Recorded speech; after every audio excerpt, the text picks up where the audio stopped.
দল নিবন্ধনের জন্য যে সকল কাগজপত্র এবং আবেদন সকল শর্তাবলী পূরণ করে আমরা আমাদের সেই কাগজপত্র এবং আমাদের আবেদন আজকে নির্বাচন কমিশন বরাবর দাখিল করেছি। নির্বাচন কমিশনে দলের নিবন্ধন আবেদন জমা দিয়ে দলের প্রতীক হিসাবে শাপলা চেয়েছে জাতীয় নাগরিক পার্টি এনসিপি। সেই সঙ্গে এএমএম নাসিরউদ্দিন কমিশনের পুনর্গঠনও দাবি করেছে দলটি। আমরা যেই নির্বাচন কমিশন কর্তৃক যে শর্তাবলীগুলো রয়েছে সেই শর্তাবলীগুলোর অধিক আমরা পূরণ করেছি। 105টি উপজেলা, 25টি জেলা কমিটি। বিস্তারিত নিয়ে আপনাদের সাথে আছি আমি শামিমা সুলতানা। রবিবার আগরগাঁওস্থ নির্বাচন ভবনে নিবন্ধন আবেদনের শেষ দিনে প্রয়োজনীয় দলিলাদি সহ দলের আবেদন জমা দেন সদস্য সচিব আক্তার হোসেন।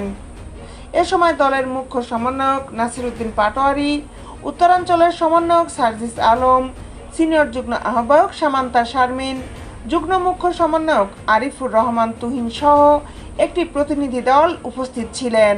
সবকিছু আজকে নির্বাচন কমিশন বরাবর জমা দিয়েছি এবং আমরা আশাবাদী যে আমরা খুব দ্রুত সময়ের মধ্যেই আমরা জাতীয় নাগরিক পার্টি এনসিপি নিবন্ধন পাবে।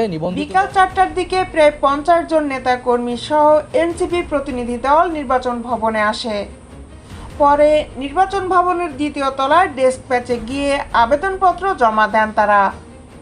আবেদনপত্র জমা দিয়ে 4:30টার দিকে ব্রিফিংয়ে এসে সদস্য সচিব আক্তার হোসেন বলেন, আমরা ইসি কর্মকর্তাদের কাছে আবেদনপত্র জমা দিয়েছি। নিবন্ধন শর্ত পূরণ করে এমন সব কাগজপত্র জমা দেওয়া হয়েছে। আমরা এনসিপির দলীয় প্রতীক হিসাবে শাপলা প্রতীক চেয়েছি। উপজেলা, 25টি জেলা কমিটি হয়েছে জাতীয় নাগরিক পার্টি এনসিপির।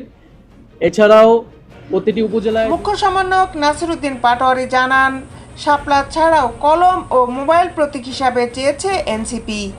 এর মধ্যে শাপলায় বরাদ্দ পাবেন বলে প্রত্যয় রাখেন তিনি। এনসিপি নিবন্ধন পাবে এবং শাপলা প্রতীকে জয় জয়কার হবে আগামী নির্বাচনে, এমনটাই আশা করেন তারা।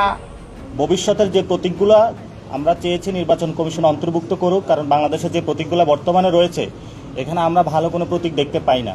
জাতীয় ঐক্যমত্য কমিশন ও সরকার কমিশনের প্রস্তাবিত 400 আসনের মধ্যে 300 আসনে এনসিপি জয়ী হয়ে সরকার গঠন করতে পারবে বলে দাবি করেন তারা।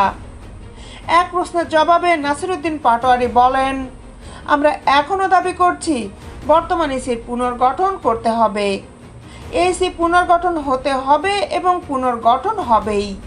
আমরা বি অপশনে যাচ্ছি না, আর কোনো বিকল্প নেই।